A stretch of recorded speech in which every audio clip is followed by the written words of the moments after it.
Push Beach. Very cool.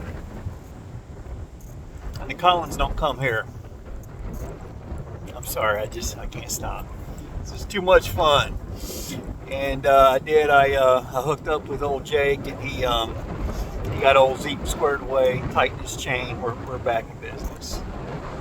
You believe that, right? And hey, I should show you. I wasn't kidding about being a big fan. I really am. I'm sure you were probably hoping I was. But check it out. Let me see if I can do this here. Probably should have done it with my jacket off. Can't see it all there, but that does say Jacob's Motorcycle Garage, La Push, Washington. Oh, wow. Yeah, I know. I am a big board, but it's, like I said, it's fun. It's fun. I thought it was appropriate, too. I think it says something about genuine riders. Yeah, genuine riders. I think, well, I've ridden almost 9,000 miles to get here. I feel like that's pretty genuine. At least I think so. So anyhow, yeah, I just finished my lunch here at La Push Beach, and it's pretty cool. As I said, it's beautiful.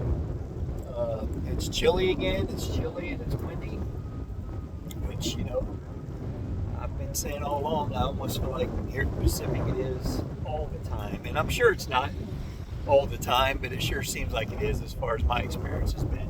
And too, this reminds me a lot of the Oregon coast, you know, just from all the, you know, rocks out there and everything. Let me go and turn this around. Get a better view of it. But it's just after 12 on June 27th, Monday the 27th. Just running around out here on the Olympic Peninsula. Just checking out Forks, of course, and that's where I bought my souvenirs. Bought the shirt and bought some more bling for Zeke. A couple more stickers. I'll show them later. I'll get them on and I'll show them later. I put one on. When was that? Last night or this morning? For Eldon, Washington was that first place I stopped there in the Olympic Peninsula yesterday and got a cup of coffee, so I bought a sticker from there. I already put that on him. And then I bought one for both Forks and La Push. I don't know if I'll put them both on him. I might put one of them on my Nalgene, but we'll see.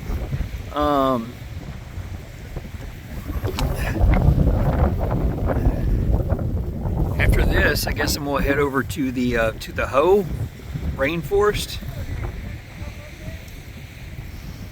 And other than that, I've got no plans really. You know, as far as where from there, if I can get in. I was talking to a guy yesterday up at Hurricane Ridge. And he said that when he was there yesterday, I mean, yesterday was Sunday, and, you know, it was a beautiful day, you know, people off work, of course, and all that. But he said there was, I don't know, an hour and a half or 2 hour wait or something just to get into that area of the park. And he was saying the rainforest. I'm not sure which one. I'm assuming the Hoh, because I get an impression maybe that's the more popular one. But I did notice there's others, you know, sections I saw on the map. So we'll see, but I at least want to try to check it out. But for now, this is cool. This is certainly cool.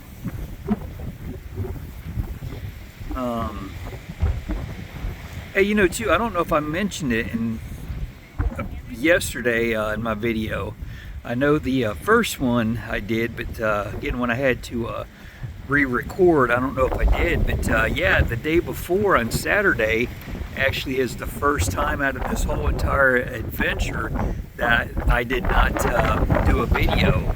And I was saying, because, you know, the night before, Friday night, over there on you know, in the shadow of Rainier, that stuff I was doing over there, you know, I ran out of memory twice. So that evening at camp, you know, I cleared stuff and all of that. But then the next morning on Saturday, when I went up on Rainier, I wanted to have, you know, memory to take a bunch of still shots.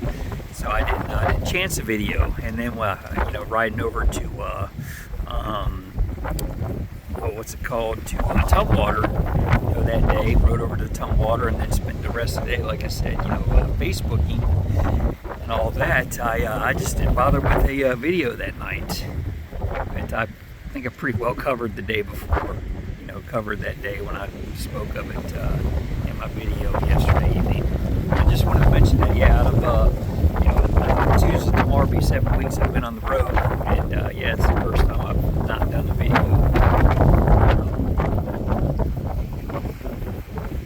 So, kind of a bonus. Got the boat going through it. It's perfect timing.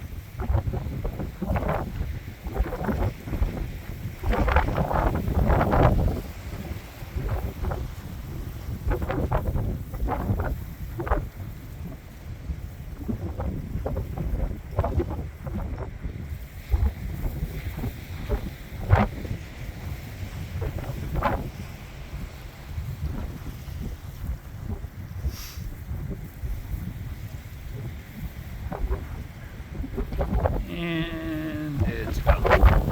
But yeah, so I'm, joking about getting some work done on old Zeke, but it is about time for another oil change, and two, I just see just how we're talking almost 9,000 miles now, and the fact that we heading up into the Great North. I don't know what there's going to be up there as far as motorcycle shops and stuff through British Columbia and the Yukon, Alaska. There'll be shops, of course, but I'm thinking I'd like to get him serviced. Maybe in the Seattle area before I roll out of the country. It might be a smart thing to do, but we'll see. We'll see.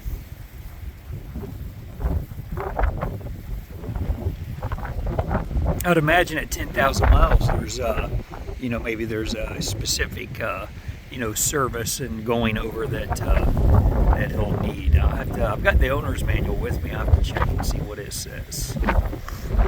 So far, I've just been having, straightforward service done. I did switch to synthetic back there at Mad Bro Power Sport in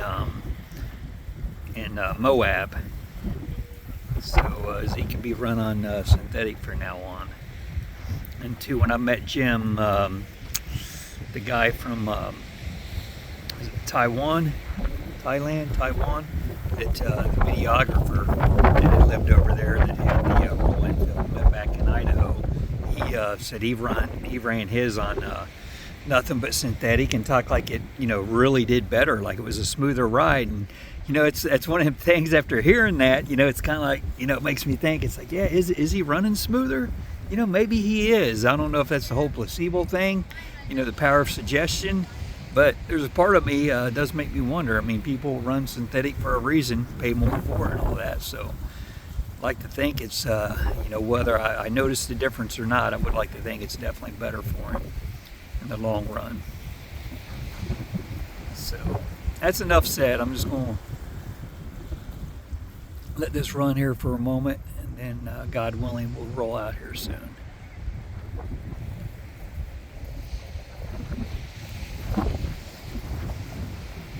I just met some, what I said.